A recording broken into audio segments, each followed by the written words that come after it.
and welcome to a budget briefing.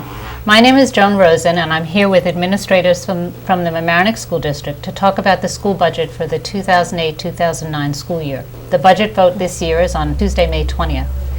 The Mamaroneck School Board and school administrators have been talking about the budget for several months now, in many televised study sessions, in regular meetings, and at PTA meetings. But many of you may not have been following the process of developing the budget into its final proposed form.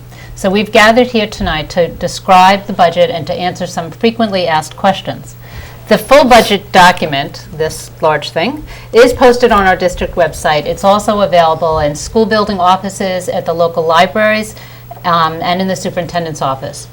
If after watching us tonight you have other questions, please call us on our budget hotline at 220-3028 or email us at budget@mamkschools.org and we will get back to you.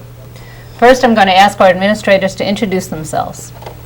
Hi, my name is Paul Freed. I'm the superintendent of schools here in Mamaroneck. I'm Annie Ward, Assistant Superintendent for Curriculum and Instruction. Anthony Minotti, Assistant Superintendent for Student Support Services. Thank you. Now, I've got a whole bunch of questions that we're going to try to get through in as sort of briefly as possible to carry people through the process and into specifics about the budget. First, we'll start with some basic questions for the superintendent about the process. Basically, can you describe to us how you begin building a budget? Sure, certainly. The budget process actually begins almost as soon as the budget from the year before has gone before the voters. We begin in the early fall to begin the budget. It's a very inclusive process, working with all of our stakeholders, including our teachers and administrators, ultimately our parents, the Board of Education, and community. And it goes through many, many revisions as we go forward, and ultimately the Board of Education, through input from the community, revising the budget until it becomes goes into its final form. Okay. And how much of this process is guided by state regulations or state law?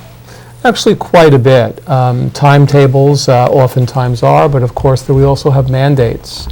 Some of the educational mandates I'm sure the community has been aware of, things like NCLB, particularly mandates having to do with health services, with special education. But we also have some financial mandates having to do with our hiring of auditors and also other kinds of financially driven responsibilities. Before we get to the specifics about the budget, I'm going to ask you a question that is on many people's minds, I think, and that is, especially in the current economy, why must school budgets always go up, and why do they always go up more than the CPI? Sure, that's a good question. I know it's on many, many people's mind, particularly in the financial economy that we face today. The CPI is a reflection of many, many segments of our society. While schools are driven really by human services, and for example, our budget, like most budgets, 77% of our budget is salaries and benefits. And so unlike the CPI that's across our society, driven by many, many segments, we're driven mostly through the labor force. And because of the way things are structured and the competitive nature of all businesses like education, salaries do go up at a higher rate than CPIs normally do. Okay. So we start speaking about the expenses. The total budget for next year is $116 million. That's a large amount. So I think it's important for the community to put that in some context. Can you talk, how does our spending compare to other Westchester school districts in order to see that? Sure. We're very comparable. Our per pupil expenditure actually is below the median in the county. Certainly we do have a high budget, and much of the budget, of course, is paid for through directly from our taxpayers because we don't have a lot of commercial business in our community. But we are comparable to many, many neighbors, and again, we are below the median. And our size, I mean, I think we think of ourselves as a small community, and we know lots of people in the community, and many, in our schools feels like a small place, but we're not such a small place. No, it's a homey community. You get that feeling in the two villages in the town that we represent, but in fact, we're a fairly large school district, 5,000 students, almost 900 employees. We're the second largest non-city school district in all of Westchester County. 6 schools, over 1 million square feet of real estate, so we're a rather large operation. And we've hit the 5,000 student mark. We actually have, yes. Okay. I think next we should start talking a little bit about the particulars. And each year, as a budget goes up, there are certain things that cause that budget to increase. Some years it's been, contributions to certain retirement systems. Other years it's enrollment increases that really drive it. Is there anything in particular that is causing the budget this year to increase? Well, as we said before, since we're so driven, such a people-driven industry, if you will, operation, that our increases are due mostly to people. And 92% of our increase actually is due to increases in salaries and benefits. And of course, that's where a school district would want to put its money, in services to children. The rest of the budget is driven through things like a small enrollment increase, so we're hiring some additional teachers due to that. We are also looking at ways to help our most at-risk students and providing some additional support services in that area. We have the need to bring a few vans into the district because, again, we just have some that are going out of service, and we must provide for some additional vans for some transportation. And so we do have those particulars that cause the budget to go up. You mentioned benefits, and I know that the benefit is a significant number. School districts pay significant sums of money into the teacher-employee retirement systems. For people who work in the private sector, they don't quite understand that. So can you just give a little explanation of that piece of it? Absolutely. There are 2 benefit systems that have to do with pension plans in school systems. One has to do with the teacher retirement system and the other the employee retirement system. And the dollars that are allocated for those 2 systems are set by those organizations, and we are obligated to pay them. We do not have any control over them.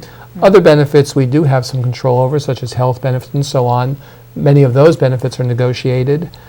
We do try to save money in those areas by working closely with our employee groups on cost-saving measures. We've also been working with some consultants in terms of looking at health plans that can produce the quality benefits we know our employees need and deserve, but at a lower cost. So speaking of the health benefit expense, I know that the district is in negotiations with the bargaining units, and health benefits must be one of the issues on the table. Absolutely. Can you address that? Absolutely. We know that it is becoming more prevalent in the private sector and even in the public sector now for contributions to be made from individuals into their health care benefits. And certainly this is an area of importance to us as we negotiate with our employees. And I guess I understand that our Assistant Superintendent for Business Operations, Mel Rubenstein, has been part of a health insurance consortium, so that she's been able to also have a lot of information and knowledge about the healthcare costs and ways to cut that, to address those Absolutely. issues. She's very current on these particular issues and working closely, as you have said, with people in the industry. So we hope as the future goes forward to be looking into more of those cost-saving measures as we can implement them. Okay. The other large expense item that you discussed was teacher salaries. Yes. I've been asked this question, and you probably have also. Why is it important that we are competitive in salaries? Is it possible to say, no, we can't afford to pay our teachers as much, and going forward we're not going to? It's just not possible because it obviously is a strain on everybody. But is that an advisable thing for a school district to do, considering where we are? It's not, particularly in light of the fact that we know we have a community that expects quality education for our children, and certainly as administrative leaders in the district, we expect that as well. And in order to stay competitive and to hire the very best teachers that we can, we need to offer salaries that are at least comparable with our neighbors. We do that. We don't offer the best salaries in the county by any means, and yet we do need to stay competitive, and this is the reason, of course, that our salary schedules do need to increase at a rate which is keeping par with our neighbors. Okay. Now, given that salaries and benefits make up such a significant portion of a budget for any district, it must be a significant decision to add staff. You know, we're adding some staff for next year, but you have to really think about that because it does, it costs significantly. It's very significant.